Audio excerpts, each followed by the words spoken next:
세우신 교회 성도 여러분 만나서 다시 만나게 돼서 정말 반갑습니다. 여러분들 잘 지내셨죠? 한 주간 동안 주님 안에서 또 평화롭게 이제 평화로운 삶을 누리셨는 줄 믿습니다. 자, 우리 이제 말씀 함께 할 시간인데 우리 잠깐 기도하겠습니다. 자비하신 아버지 하나님, 참으로 우리를 만나게 하시고 이 자리에 바로 이 시간 이 순간에 주님 앞에 함께 머리 숙일 수 있도록 이제 인도하시니 감사를 드립니다. 하나님의 뜻이 있으셔서 우리를 만나게 하셨고 또 하나님의 뜻이 있으셔서 이 자리에 오게 하신 줄을 믿습니다. 하나님, 이 귀한 시간, 하나님께서 정하신 이 귀한 시간이 헛되이 흘러가지 않게 하시고 온전히 하나님 한 분만의 영광 받는 시간이 되게 도와주시며 하나님의 말씀에 우리가 귀를 기울여 그 말씀을 듣는 시간이 되게 도와주시옵소서. 아버지 하나님, 참으로 들음에서 믿음이 난다 하셨습니다. 아버지 하나님, 주께서 주시는 믿음으로 우리가 승리하며 살아가기를 원하는데 이 시간 특별히 사람의 이야기, 사람의 생각은 버리게 하시고 오직 하나님의 주실 귀한 생명의 말씀만 듣는 시간이 되게 주여 인도해 주시옵소서. 주께서 부족한 종을 주장하시고 도와주시며 이제 모든 그 입술을 통해 나오는 이야기들이 아버지 하나님 성도들에게 전달될 때에는 성령의 역사로 함께해 주시옵소서. 이 시간을 주께 드리오며 예수 그리스도의 이름으로 간절히 기도하옵나이다. 아멘.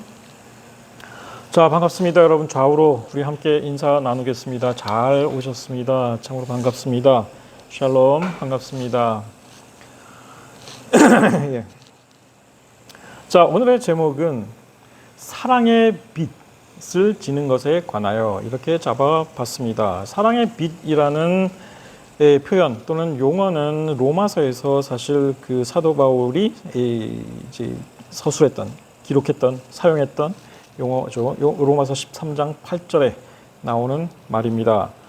자, 이 사랑의 빛이 무엇일까? 사랑의 빛을 진다는 것, 피차 간에 서로 간에 사랑의 빛을 지는 것은 과연 무엇일까? 오늘은 이것을 생각해 보고자 합니다. 우리가 막연하게 사랑의 빛 하면 여러분들 물론 어느 정도 다 직감을 하시고 예감을 하시겠지만 하나 좀 더 구체적으로 우리가 성경적으로 살펴보기를 원하는데 미리 결론을 말씀드린다 한다면 피차 사랑의 빛을 지라 하는 이 말씀은 곧 관계를 뜻합니다. 서로의 관계를 뜻합니다. 이게 왜 관계를 뜻하게 되는 것인지 우리 한번 살펴보겠습니다. 빛을 진다는 것과 사랑의 빛을 진다는 것에는 중요한 차이가 있습니다. 빛을 진다는 것도 관계를 만들고 사랑의 빛을 진다는 것도 관계를 만든다는 점에서는 공통적이나 이 세상적인 의미의 빛을 진다는 것, 이것과 성경적 의미의 사랑의 빛을 진다는 것 사이에는 아주 근본적인 차이가 있습니다. 왜냐하면 어떤 관계를 만드는가의 차이가 있기 때문입니다. 오늘 여러분들에게 우리가 이제 함께 나눌 이 본문 말씀, 로마서 13장 8절의 말씀은 피차 사랑의 빛 외에는 아무에게든지 아무 빛도 지지 말라 이렇게 이야기하고 있습니다. 사실 아무 빛도 지지 말라, 빛 지지 말라는 얘기예요. 사는 동안에 그 빛을 안 지는 게 가장 좋다는 얘기죠. 근데 사랑의 빛은 예외다 하는 겁니다. 사랑의 빛은 오히려 피차 간에 지는 게 좋다라는 이야기입니다. 다른 어떤 빛도 빛을 지는 것은 좋은 게 아니에요. 그렇죠? 요즘에는 좀 생각이 다른 분들도 있을 수는 있어요. 예를 들어. 그러니까 일단 빚이라는 게 뭐냐 생각해 보겠습니다. 남에게 무언가 빌리거나 신세를 지는 것. 이게 좋은 건 아니잖아요. 남에게 무언가를 빌리거나 신세를 지는 이게 빚인데 현대 사회에서는 주로 빌려준 돈이나 빌린 돈 이런 것들을 의미한다 이거예요. 그런데 이게 조금 더 복잡해지면 전문적으로 나가면 조금 더 뉘앙스가 달라집니다. 은행이나 카드사 또는 금융기관에 빚을 지는 것은 조금 전문적인 용어로 대출이라고 불러요. 흔히 자산을 이야기할 때 경제학에서 보니까 그 부채, 그러니까는 대출 받으니까 이게 부채가 되는 거죠. 조금 더 이제 경제적인 용어로 한다면 부채하고 자기 자본 이걸 합친 걸 보통 자산이라 하는데 그래서 처음엔 자산이면 다 내 건데 어쨌든 이 부채, 즉 내가 대출 받은 것까지도 다 내 자산에 포함되더라. 근데 더 나아가면 이런 얘기도 막 들립니다. 자본주의는 빚으로 굴러간다. 그러니까 나쁘지 않다. 뭐 이런 얘기처럼 들리기도 합니다. 중앙은행은 시중은행에 돈을 대출해 주는 방식으로 통화를 유통시키고 시중은행은 개인이나 법인, 회사 또는 정부에게 돈을 빌려주며 이자를 받고 자본주의 경제에서 이것은 필연적이라. 자본주의 경제에서 빚을 내두고 빚을 빌려주고 그러니까 거기 이자 받고 하여간 자본주의에서 빚은 필연적이라 하는 겁니다. 심지어 이런 얘기도 나옵니다. 자본주의에서 경제 성장이란 곧 빚이 늘어났다는 것이다. 경제 규모가 커질수록 빚은 늘어난다는 거예요. 그러니까 빚 내는 게 나쁜 게 아니다. 뭐 이런 얘기가 되겠습니다. 자본주의 사회에서 부자가 되려면 위험을 감수하고 빚을 통해 재테크를 해서 재산을 점점 불려 나가야 한다. 뭐 이런 얘기가 됩니다. 얼마 전에 이제 취업하고 나서 아들 녀석이 뭐 그냥 장밋빛 인생을 그리고 앉았더라고요. 그러니까 뭐 나중에 자기가 어떻게 해가지고 아파트를 이제 하나 그 청약을 해서 그걸 살 건데 은행에 대출을 몇 퍼센트를 받고 뭐 이런 얘기를 하길래 기가 막히더라 하는 겁니다.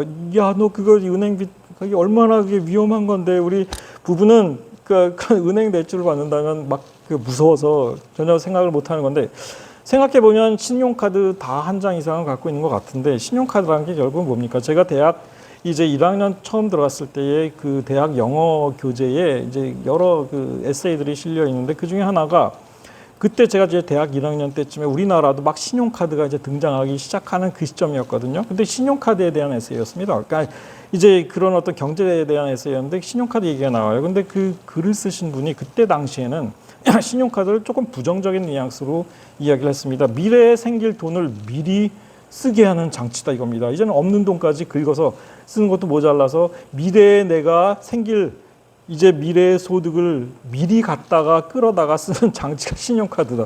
야, 이거 무섭다. 조심해라. 뭐 이런 얘기였어요. 자, 어쨌든 모두에게 그러니까 어쨌든 그것이 돈이나 재물을 말하는 한 빚이라는 게 누군가에게 빚을 진다는 것은 왠지 굉장히 두렵다 하는 겁니다. 그것은 채무가 가져올 이제 관계에 대한 두려움이기도 합니다. 사실 저희 집안 부모님의 그 전에 이제 부모님들은 부모와 자식 간에도 돈 관계는 선명하게 해야 된다. 그리고 가급적 빚 지지 말고 살아라. 이런 말씀을 많이 하셨어요. 부모님도 빚을 지지 않고 이제 근데 물론 부모님도 그 나중에 이제 아파트 구하실 때는 뭐 은행 대출을 받으시더라고. 근데 어쨌든 부모와 자식 간에도 이 빚 관계는 선명해야 된다는 겁니다. 그러니까 그러면서 사실 크고 작은 빚을 안 질 수는 없는 것 같아요. 오늘날 세상을 살다 보면. 뭐 집사람에게 제가 약간의 빚도 있습니다. 우리 아들 녀석한테 제가 한 3만 원쯤 빚진 것 같아요. 그러니까 그 프린터 토너 그거 인터넷으로 이제 주문하는 거 제가 좀 부탁했었었는데 그거 아직 못 갚은 것 같긴 한데 기억하고 있으니까 갚긴 갚을 거예요. 부모와 자식 간에도 그다음에 형제 간에도 선명하게 이제 하라. 그러니까 뭐 오늘날의 세상을 사는 동안에 빚을 지지 않고 사는 건 쉽지는 않습니다. 사실 골로새 교회의 빌레몬도 사도 바울에게 빚을 진 것이 있었습니다.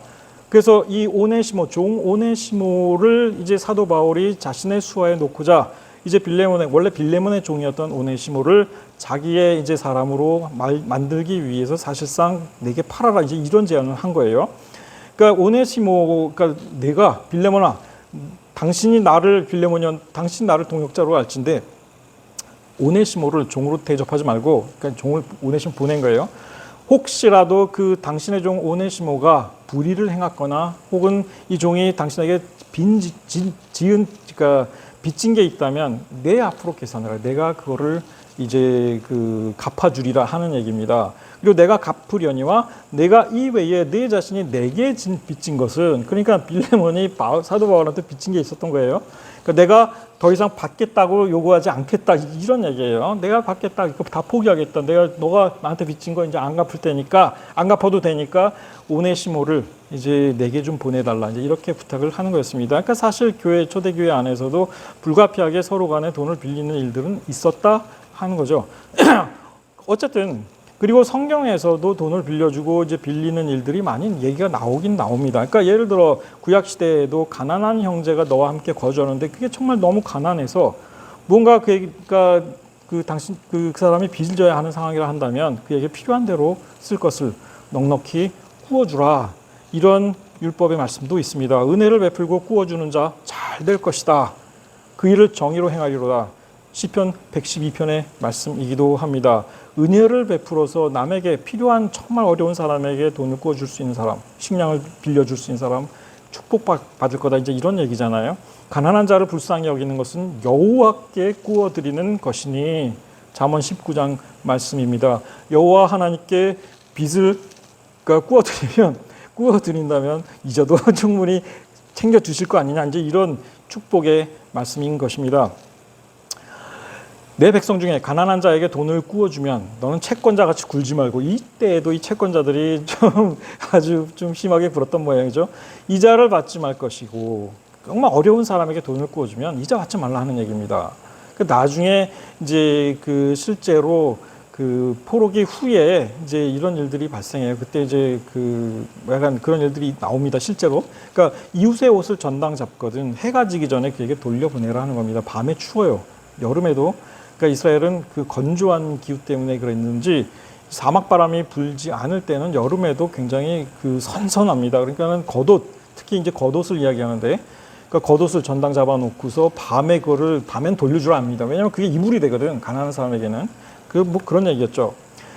자, 그래서 남에게, 어려운 사람에게 이제 무언가를 구워주는 것, 그것은 좋은 일이다. 은혜 받을, 그러니까 축복받을 일이다. 이런 이야기들이 성경에 많이 나온다 하는 겁니다. 자, 그런데 현실에서 어떤 일들이 발생하는가 하는 겁니다. 선의가 감사로 돌아오지 않을 때가 있습니다.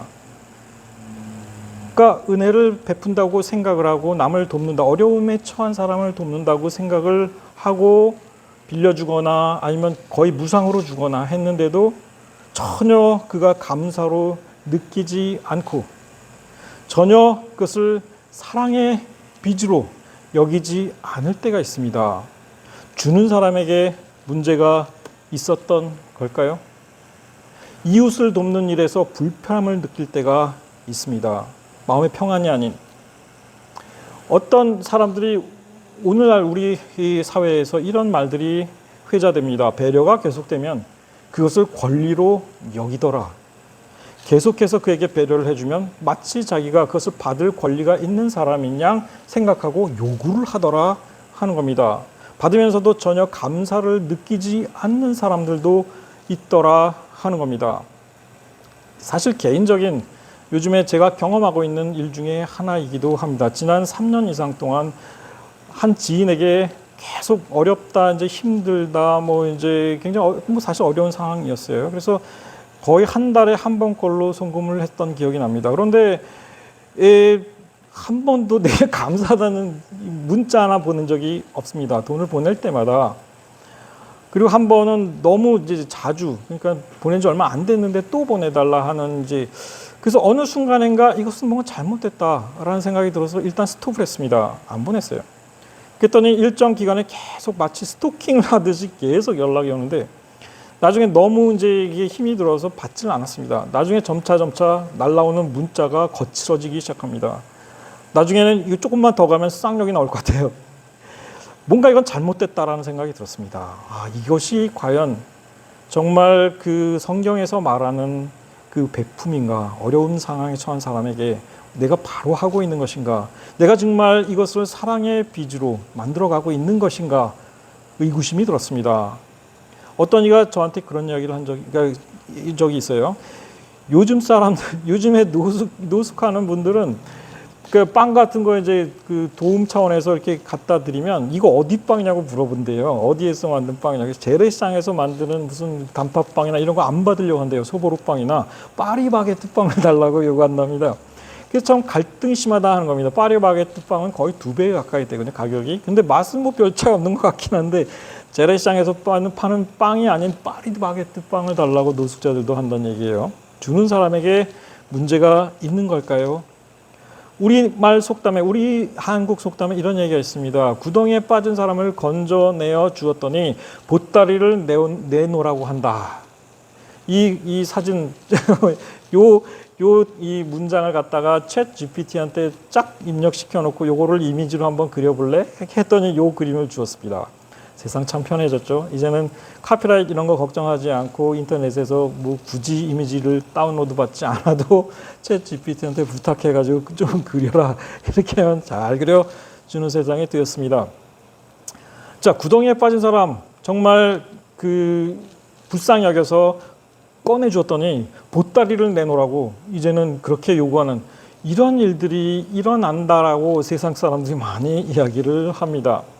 위기에 처한 여성을 보더라도 나중에 소송 걸릴 수 있으니까 돕지 말라. 뭐 성추행했다느니 뭘 했다느니 해가지고 소송 걸리니 돕지 말자 이런 얘기가 심심치 않게 인터넷상에서 떠돕니다. 그러나 미국에서도 제가 알고 있는 걸로 알고 있는데 선한 사마리아인법이라는 게 있죠. 그러니까 위기에 처한 사람을 의무적으로 구해 주어야 하는, 그러니까 도움을 주어야 하는 법입니다. 그걸 안 하면 이제 처벌받아요.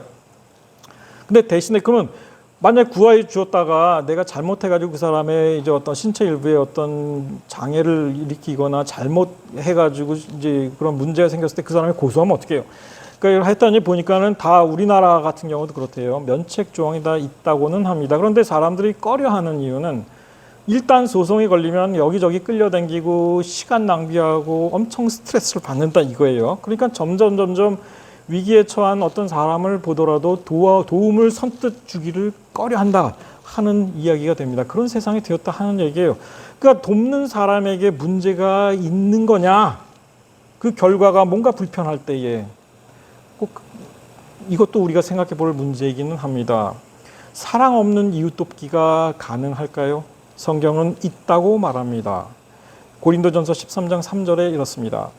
내가 내게 있는 모든 것으로 구제하고 또 내 몸을 불사르게 내줄지라도 사랑이 없으면 내게 아무 유익이 없느니라 이렇게 말합니다. 사랑 없이도 구제 있을 수 있고 심지어는 내 몸을 불사르게 내줄 수도 있다 하는 겁니다. 그런데 이것이 사랑이 없다면 아무 유익이 없다 하는 겁니다. 이 구절의 의미는 뭘까요? 그럼에도 불구하고 구제하고 또 다른 사람을 위해 나를 희생하는 것이 무가치한 일일까요? 그거보다는 이 말씀의 구절, 사랑이 무엇입니까? 결국 그것은 관계를 전제로 하고 있습니다. 관계를 전제로 한 구제와 자기 희생, 이런 것들입니다. 이게 결국 무엇이겠습니까? 사랑의 빚이다 하는 겁니다. 모든 사랑은 관계를 전제로 할 때 그 가치와 의미가 있다 하는 것이고 관계 속에서 사랑이 가능하다 하는 것입니다. 여기서 말하는 사랑은 일방적인 것이 아닌 서로 간에 일어나는 관계인 것입니다. 일방적인 사랑은 말 그대로 유익하지 않은 것일 수도 있다 하는 겁니다.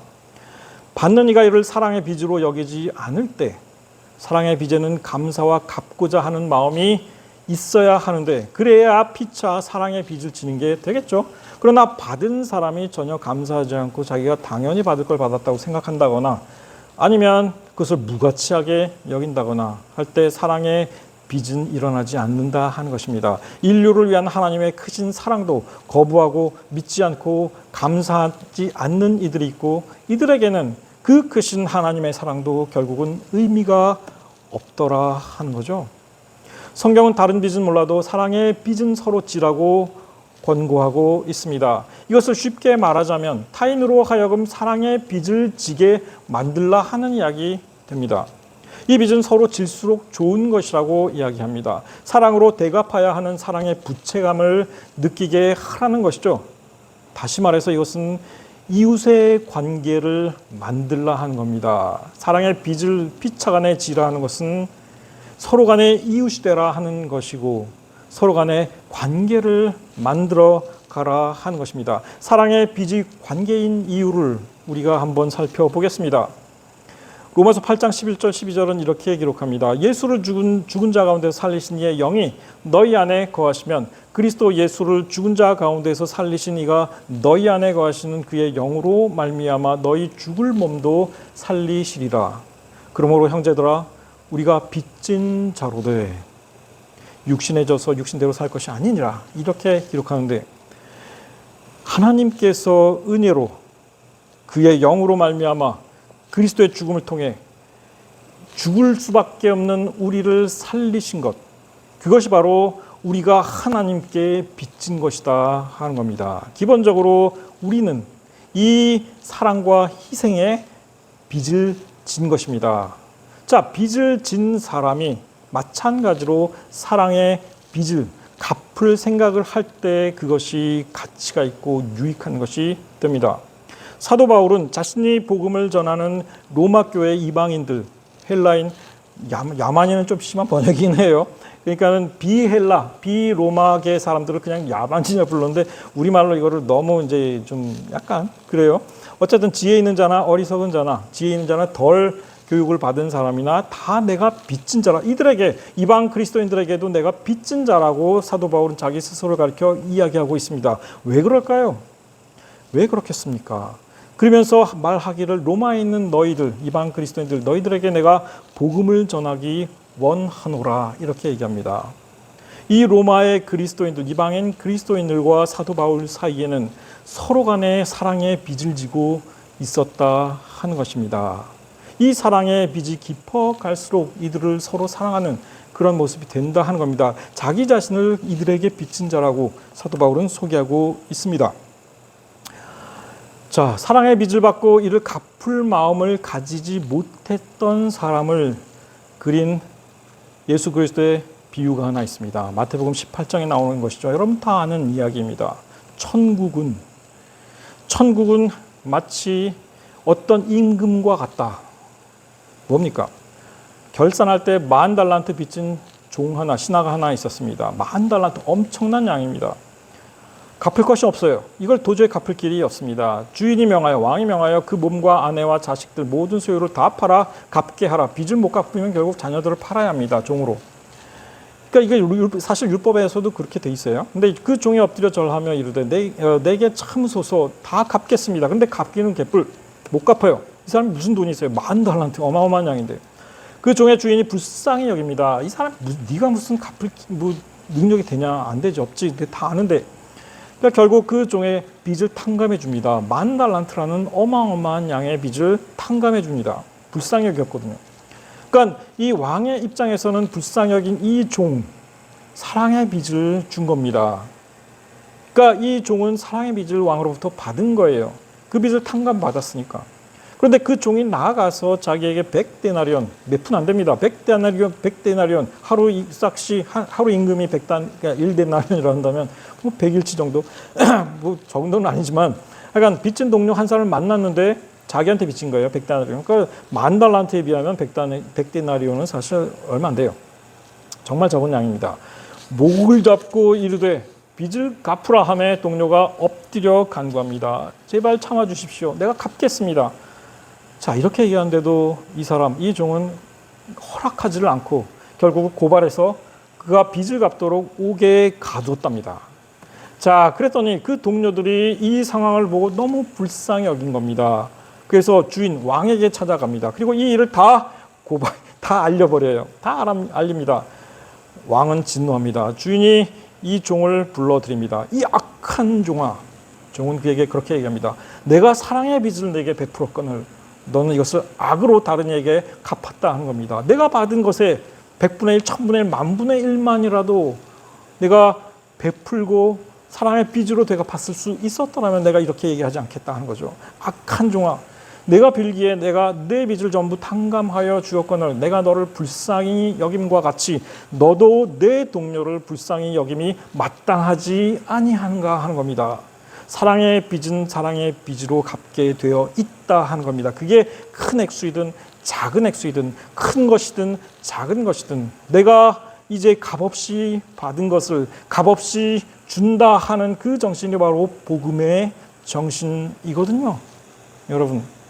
여러분들이 값없이 받은 것을 큰 돈을 받고 팔 생각을 하면 안 될 것입니다. 특히 이것이 사랑에 빚을 때에는 내가 받은 그 사랑만큼 다른 이에게도 그 사랑을 베풀어 주는 것이 피차 사랑의 빚을 지는 것이다 하는 겁니다. 사도 바울, 어떤 빚은 지지 말라. 그러나 사랑의 빚은 지라. 서로 간에 이렇게 얘기했잖아요.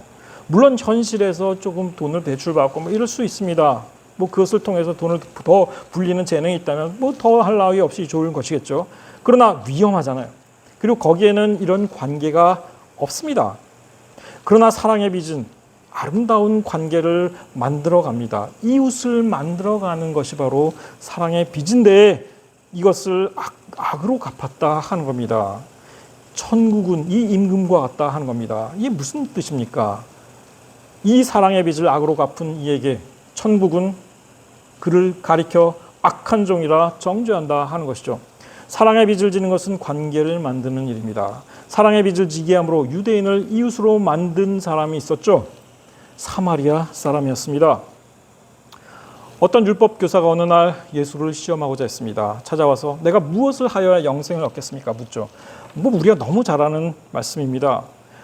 예수께서 보니까 율법 교사인데 그러면 율법을 잘 알 거 아니에요. 그러니까 율법을 가지고 답을 유도하십니다. 예수 그래서 좀 대단하셔요. 그러니까 율법에 무엇이라 기록되어 있으며 내가 어떻게 읽느냐, 즉 내가 그 율법을 어떻게 해석하는가. 영생을 얻고자 한다면 율법에 답이 있는데 그 율법 안에서 그 영생을 이렇게 하면 영생 얻는다.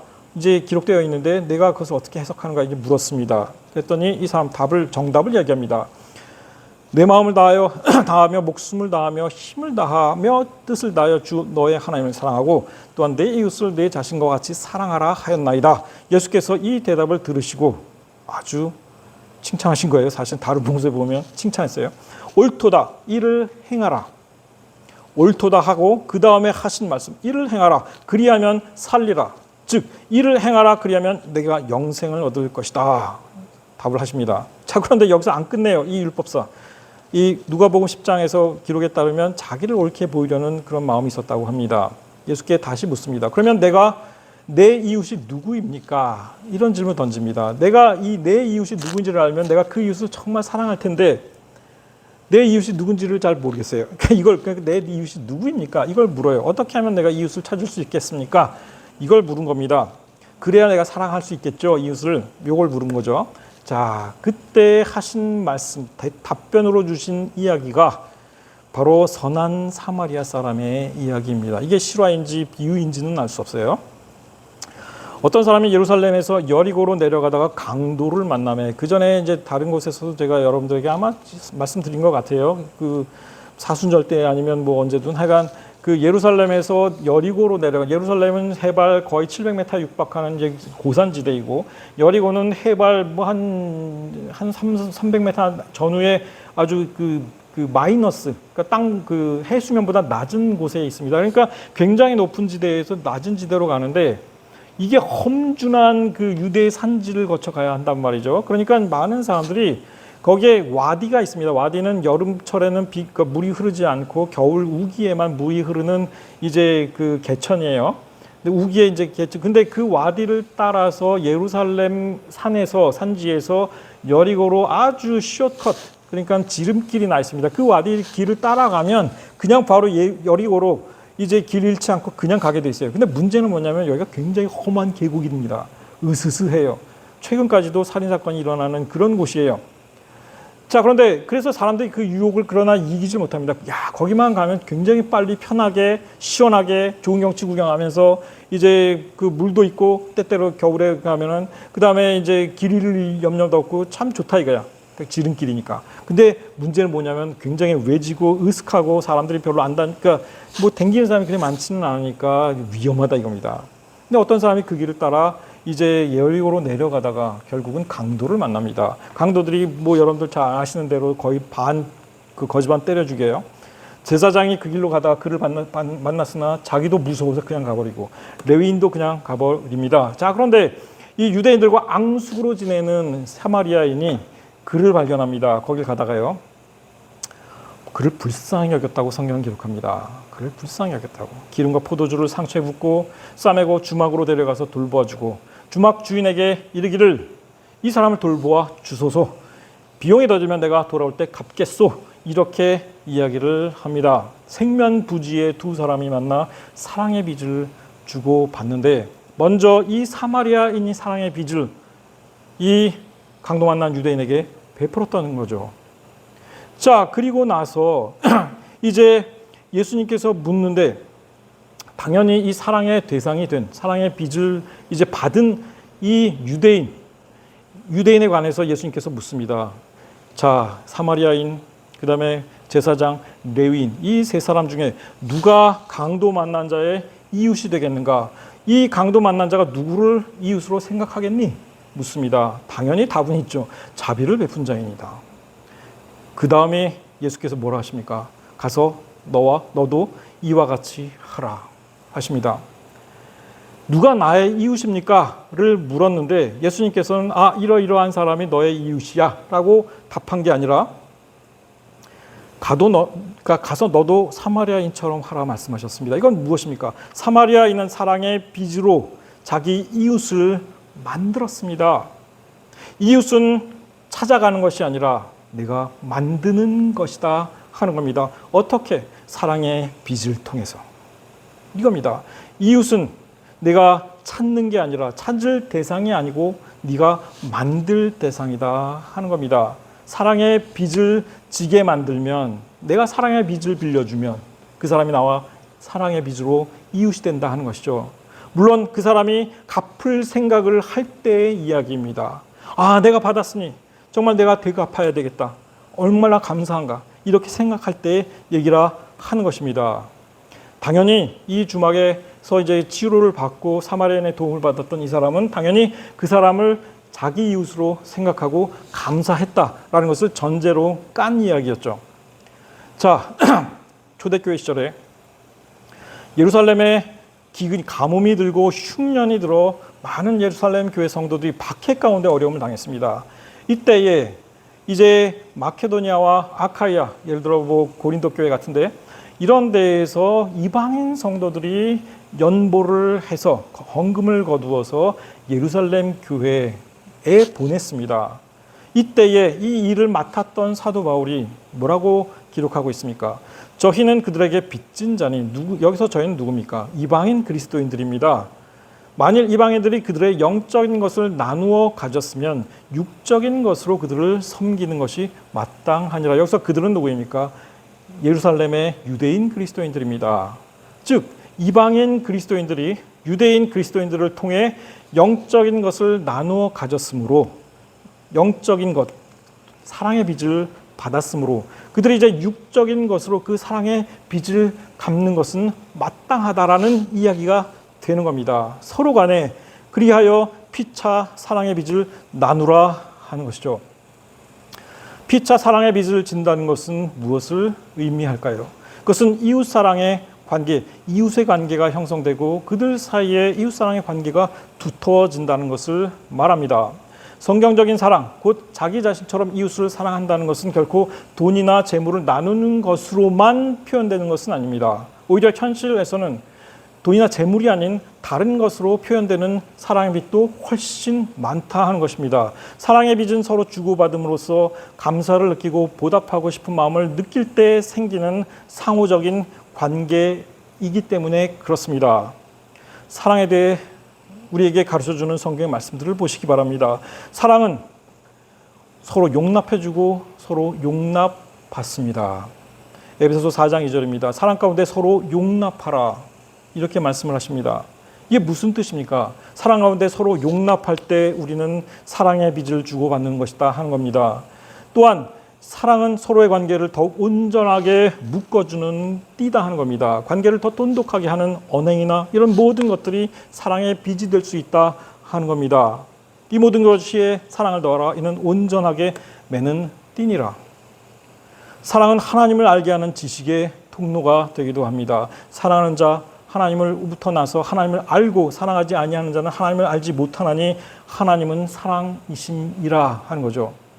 사랑을 깨닫게 하는 영적인 지식을 나눌 때 우리는 사랑의 빚을 나누는 것이다 하는 겁니다. 사랑엔 거짓이 없고 진실합니다. 악을 미워합니다. 선에 속합니다. 서로 우애하고 존경하기를 마지 않습니다. 우리가 서로 간에 이런 것을 보일 때에 우리는 서로 간에 사랑의 빚을 나누는 것이다 하는 것입니다. 가장 대표적인 사랑장 고린도전서 13장이죠. 여기 뭐라고 되어 있습니까? 사랑은 오래 참고 온유하고 시기하지 아니하고 자랑하지 않고 교만하지 않고 무례히 행하지 않고 예의 바르게 행동한다 하는 거죠. 이기적으로 자기 유익을 구하지 않고 함부로 성내지 않고 악한 것을 생각하지 않는다라고 기록합니다. 우리가 내 주변, 내 교우, 또 서로 간에 가족 안에서 이런 모습들을 보이는 것 자체만으로도 사랑의 빚을 이제 꾸어주고 또 받는 것이다 하는 것이죠. 사랑은 불의를 기뻐하지 않고 진리를 기뻐하고 인내와 믿음과 소망을 보여주며 또 모든 것을 견딘다. 고린도전서 13장 이렇게 기록하고 있습니다. 이것이 바로 사랑의 속성이기도 하고 또 이런 것들을 우리가 보일 때, 이런 것들로 사람들을 대할 때 그에게 사랑의 빚을 줄 수 있다 하는 것입니다. 사랑으로 서로 종노릇하라라고 갈라디아서 5장 13절에서 우리에게 권면합니다. 사랑은 섬김의 이유가 됩니다. 내가 사랑으로 저 사람을 섬길 때에 그 사람은 사랑의 빚쟁이가 된다 하는 것이죠. 그리고 누군가 타인에게 혹은 나에게 마찬가지로 이제 사랑으로 섬길 이유를 받게 된다 하는 겁니다. 제가 굉장히 좋아하는 말씀 가운데 하나입니다. 사랑은 허다한 잘못, 허다한 실수를 덮어준다. 베드로전서 4장 8절의 말씀입니다. 뜨겁게 서로 사랑하라. 그런데 사랑은 허다한 죄, 여기서 죄는 실수를 말하기도 합니다. 실수로 잘못하실 수 있잖아요. 사랑은 그것을 다 덮어준다 하는 겁니다. 여러분 이걸 잊지 마시기 바랍니다. 사랑은 타인의 허물도 드러내지 않는다고 이야기합니다. 사랑은 모든 허물을 가리느니라.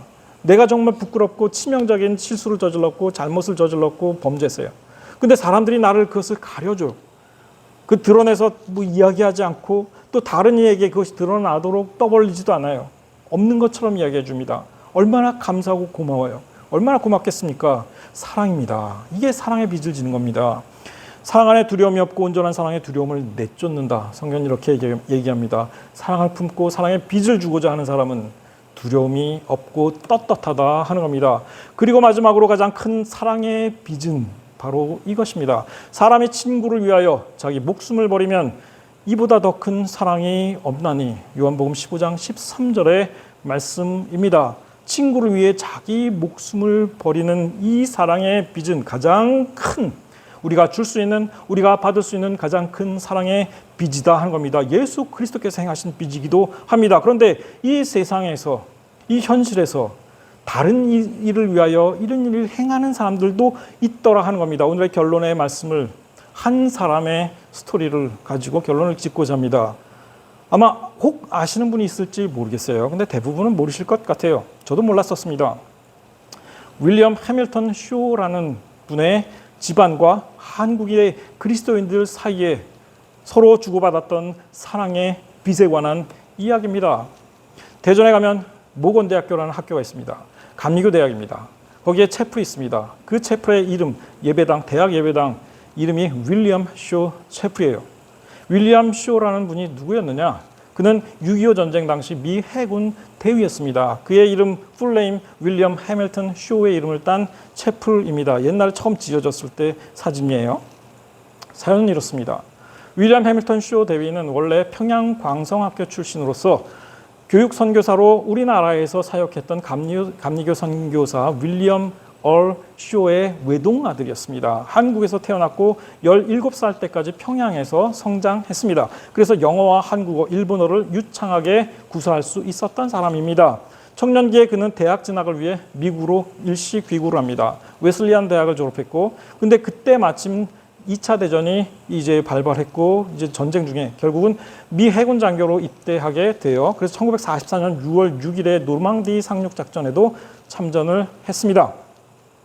1947년 2차 대전이 끝나고 47년에 제대한 후에 부모님이 사역하고 계신 한국으로 다시 돌아옵니다. 그때 당시 우리나라는 아직 이 정부가 수립되지 않아서 미 군정의 이제 통치를 받고 있었는데 미 군정청 소속으로 조선 해양경비대 사관학교, 현 해군사관학교의 전신이었던 이곳에서 교관으로 근무하면서 한국인 해군 생도들을 이제 가르쳤습니다. 1948년 대한민국 정부가 수립되고 미군이 철수하게 되자 그는 다시 미국으로 돌아갔고 하버드 대학에 입학해서 박사과정을 시작합니다. 그런데 1950년 6.25 전쟁이 발발하죠. 자신 자랐던 평양이 공산화되고 북한 지역의 수많은 기독교인들이 박해를 받거나 남한으로 피난한다는 소식을 듣게 됩니다. 그는 심한 고민에 빠지게 되죠. 결국 그는 외동 아들의 참전을 반대하는 부모를 뒤로 한 채 군에 재입대합니다. 그리고 한국전에 참전하죠. 고민하던 그에게 참전 결정을 내리게 한 결정적인 성경의 한 구절이 바로 이것이었습니다. 사람이 친구를 위하여 자기 목숨을 버리면 이보다 더 큰 사랑이 없나니. 요한복음 15장 13절의 말씀이었죠. 말리는 부모님께 그가 진중해서 편지를 씁니다. 이런 대목이 있었습니다. 지금 한국인들은 전쟁 속에서 자유를 지키려고 피 흘리고 있는데 제가 흔쾌히 도우러 가지 않고 전쟁이 끝나기를 기다린 후 선교사로 가려 한다면 그것은 제 양심이 허락하지 않습니다. 그의 아버지 쇼고 그 오른쪽이 그 아들 윌리엄 해밀턴 쇼입니다. 한국어가 유창했던 그는 미 해군 정보국 장교로 차출됩니다. 그래서 인천 상륙작전의 성공에 크게 기여를 해요. 메가더 장군의 굉장히 큰 신임을 얻었다고 그래요. 그러나 안타깝게도 인천 상륙작전 직후에 서울 수복을 며칠 앞둔 1950년 9월 22일 미 해병 1사단 5연대 3대 대원들과 서울 은평구 녹번리, 오늘날의 녹번동이에요.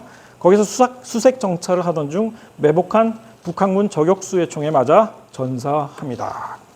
전사하기 직전까지 그는 녹번동 주민들에게 한국어로 곧 큰 폭격이 있을 것이니 대피하라고 소리치고 다녔습니다. 저격병에 이제 그 타겟이 되기 아주 좋은 행동이었죠.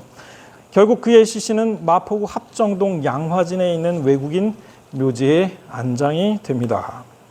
그의 아버지 윌리엄 얼 쇼는 모건대학교의 전신인 감리교 대전신학교를 설립한 인물들 중에 하나였습니다. 그의 아들 윌리엄 쇼 대위의 전사 소식이 전해지자 그의 동료 선교사들 그리고 수많은 한국인 지인들 성도들이 큰 돈을 헌금해서 모았습니다. 그래서 현재 모건대학교에 아름다운 채플을 지었고 그 이래로 모건대학교 채플은 그의 이름을 따서 윌리엄 해밀턴 쇼라고 불리게 되었다 한 거죠. 그가 전사한 은평구 녹번동에는 평화공원이 하나 세워졌는데 거기에 그의 동상이 건립되었고 우리나라 국가보훈처는 2015년 9월에 호국 인물로 윌리엄 해밀턴 쇼를 선정했고 우정사업본부는 그를 기념하는 우표를 발행하기도 했습니다.